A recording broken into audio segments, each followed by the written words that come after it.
साथियों नमस्कार। मैं doctor Rajendra Kumar, associate professor भूगोल, डॉक्टर भीमराव अंबेडकर राजकीय महाविद्यालय श्रीगंगानगर, आपका स्वागत और अभिनंदन करता हूं। आज हम इस वीडियो में चंबल नदी घाटी परियोजना पर चर्चा करेंगे। चंबल नदी घाटी परियोजना चंबल नदी पर स्थित है। चंबल नदी का उद्गम मध्य प्रदेश राज्य से है और ये मध्य प्रदेश राज्य में जानापाव पहाड़ियों, जो कि विंध्याचल पर्वत में स्थित है, से निकलकर राजस्थान में चित्तौड़गढ़ जिले के राउतभाटा तहसील में ये प्रवेश करती है। वहाँ से ये कोटा बूंदी, फिर स्वाई माधोपुर बूंदी जिलों की सीमा बनाती हुई अंत में उत्तर प्रदेश में इटावा के पास यमुना नदी में मिल जाती है। चंबल नदी घाटी परियोजना राजस्थान और मध्य प्रदेश की संयुक्त बहुउद्देश्य परियोजना है, जिसमें दोनों राज्यों की हिस्सेदारी आधी आधी यानी 50-50% है। चंबल नदी घाटी परियोजना का निर्माण 3 चरणों में हुआ था। पहले चरण में गांधी सागर बांध और कोटा बैरेज का निर्माण हुआ था। गांधी सागर बांध है वो मध्य प्रदेश राज्य में स्थित है और बाकी के जो बांध है वो राजस्थान राज्य में स्थित है। द्वितीय चरण में राणा प्रताप सागर बांध का निर्माण हुआ और ये बांध चित्तौड़गढ़ जिले के राउतभाटा तहसील में स्थित है।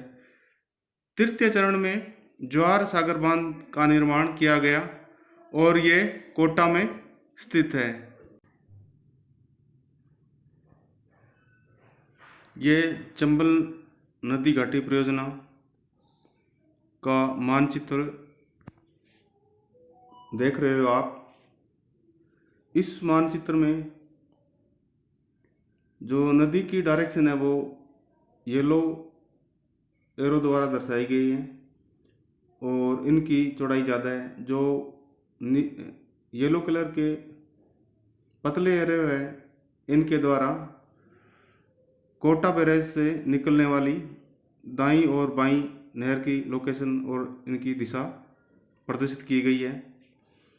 अगर हम दक्षिण से उत्तर की ओर चलें तो क्रमशः ये जो बांध है, नंबर 1 पे गांधी सागर बांध है, जिसकी लोकेशन आप मैप में देख रहे हो, और ये मध्य प्रदेश में स्थित है। ये क्वेश्चन कई बार एग्जाम में पूछा जाता है कि कौन सा बांध है जो क्या है कि राजस्थान में स्थित नहीं है। दूसरे नंबर पे जो बांध आता है वो है राणा प्रताप सागर बांध और ये चित्तौड़गढ़ की राउतभाटा तहसील में स्थित है और यहीं पर ही राउतभाटा में राजस्थान का परमाणु विद्युत उत्पादन संयंत्र स्थित है, जो कि कनाडा के सहयोग से 1973 में राउतभाटा में लगाया गया था। तीसरे नंबर पे जो लोकेशन है वो ज्वार सागर बांध की है, जिसे कोटा बांध भी कहते हैं। और चौथे नंबर पे कोटा बैराज को दर्शाया गया है। कोटा बैराज सिंचाई बांध है और इसका पर्पज है वो सिंचाई के लिए राजस्थान व मध्य प्रदेश राज्य को पानी उपलब्ध कराना। तो बांध और बैराज दोनों में अंतर होता है। बांध या जिसको अंग्रेजी में डैम कहते हैं वो मल्टीपर्पज होता है, उससे विद्युत उत्पादन होता है, जबकि बैराज है उससे विद्युत का उत्पादन नहीं होता है। तो 4 नंबर है वो बैराज है और बाकी के 1 नंबर, 2 नंबर और 3 नंबर ये सारे बांध हैं।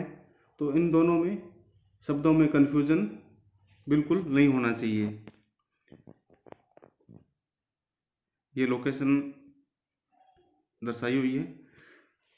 प्रथम चरण में नंबर 1 बांध जो गांधी सागर है उसका और नंबर 4 बैराज, जिसको कोटा बैराज कहते हैं, इन दोनों का निर्माण हुआ था। गांधी सागर बांध मध्य प्रदेश में स्थित है और इसकी लंबाई 513.5 मीटर है और इसकी ऊंचाई 22 मीटर है। यहाँ जल विद्युत उत्पादन होता है और 23 मेगावाट के 5 संयंत्र लगे हुए हैं, जिससे टोटल 115 मेगावाट विद्युत का उत्पादन हो रहा है।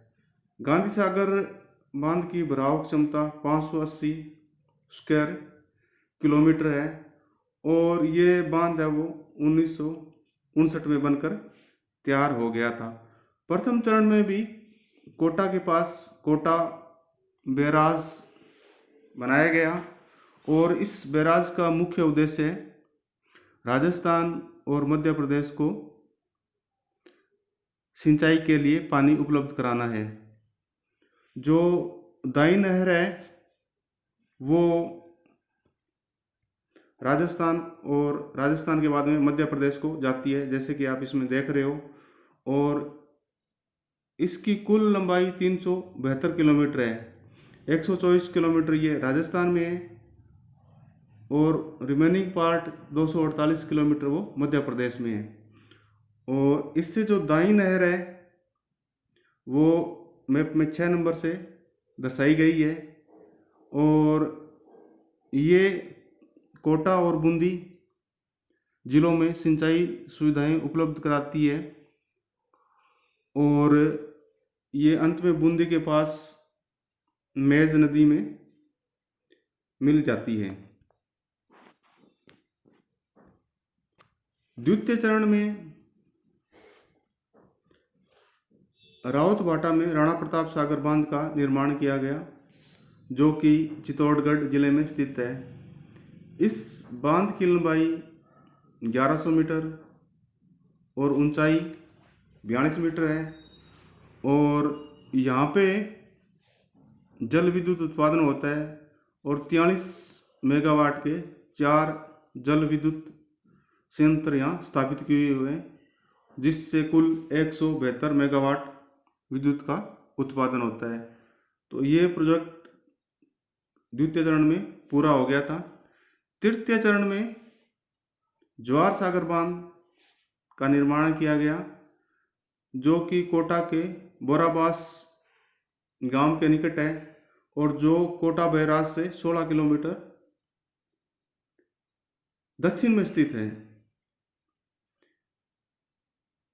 इस बांध की लंबाई 440 मीटर और ऊंचाई 39 मीटर है और इस बांध का दूसरा नाम कोटा बांध है या कोटा डैम है और ये एक पिकअप डैम है। पिकअप डैम का मतलब ये हुआ कि उसके अपर स्ट्रीम में स्थित डैम से जो पानी आता है उनको ये इकट्ठा करता है। तो इसके अपर स्ट्रीम में गांधी सागर और राणा प्रताप सागर जो बांध है उनसे जो पानी आता है वो जवाहर सागर या कोटा बैराज में इकट्ठा होता है और इससे फिर ये आगे कोटा बैराज में रिलीज हो जाता है और यहाँ पे 99 मेगावाट विद्युत उत्पादन होता है और यहाँ पे 33 मेगावाट के 3 जल विद्युत उत्पादन संयंत्र लगे हुए हैं, जिससे कुल 99 मेगावाट जल विद्युत का उत्पादन होता है। अब हम बात करते हैं कि चंबल नदी घाटी परियोजना से राजस्थान को क्या लाभ हुआ। तो नंबर 1, इससे राजस्थान राज्य के हाड़ौती क्षेत्र को, जिसमें कोटा, बूंदी, बारां, झालावाड़ जिले स्थित है, वहाँ पे सिंचाई सुविधाएं उपलब्ध होने लग गई है। दूसरा लाभ इससे ये हुआ कि इस क्षेत्र में आने वाली बाढ़ पर इन बांधों के नियंत्रण बनने से बाढ़ पर नियंत्रण स्थापित हो गया। तीसरा जो महत्वपूर्ण लाभ ये हुआ कि हाड़ौती क्षेत्र का औद्योगिक विकास चंबल नदी घाटी परियोजना के बनने से बहुत तेजी से हुआ और इसी के कारण कोटा को राजस्थान का कानपुर कहा जाता है। इस परियोजना से पानी और विद्युत के उपलब्ध होने के कारण कोटा में Shriram fertiliser and chemicals, Shriram rayons instrument limited आदि कारखाने स्थापित हो गए। और कोटा के पास ही गड्डेपान में चंबल फर्टिलाइजर्स एक खाद का कारखाना भी स्थापित हो गया। ये क्वेश्चन कई बार कंपटीशन एग्जाम में पूछा जाता है कि चंबल फर्टिलाइजर कहाँ स्थित है, तो ये कोटा के पास गड्डेपान एक जगह है, वहाँ स्थित है। अगर कोटा और गड्डेपान दोनों ऑप्शन हो तो आपको गड्डेपान पे करना है, और अगर सिर्फ कोटा ही ऑप्शन हो तो आप कोटा सही आंसर करेंगे।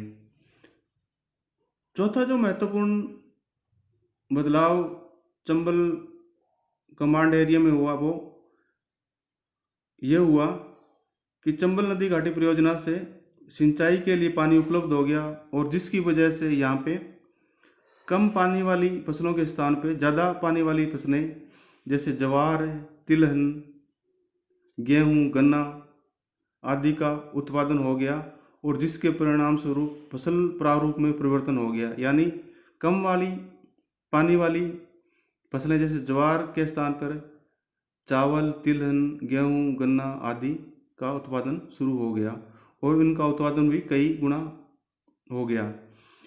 इसके फलस्वरूप क्या हुआ कि हाड़ौती क्षेत्र में मंडियों एवं व्यापारी केंद्रों का विकास हो गया, जिसमें बूंदी, कोटा, भवानी मंडी, रामगंज मंडी, केशोराय पाटन मंडी आदि मंडियों का विकास संभव हुआ।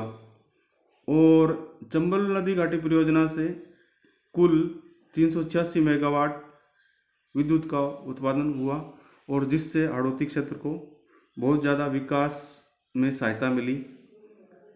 धन्यवाद। इस वीडियो को ज़्यादा से ज़्यादा शेयर करें और सब्सक्राइब करें इस चैनल को, जिससे कि दूसरे विद्यार्थी भी इससे लाभान्वित हो सकें। धन्यवाद।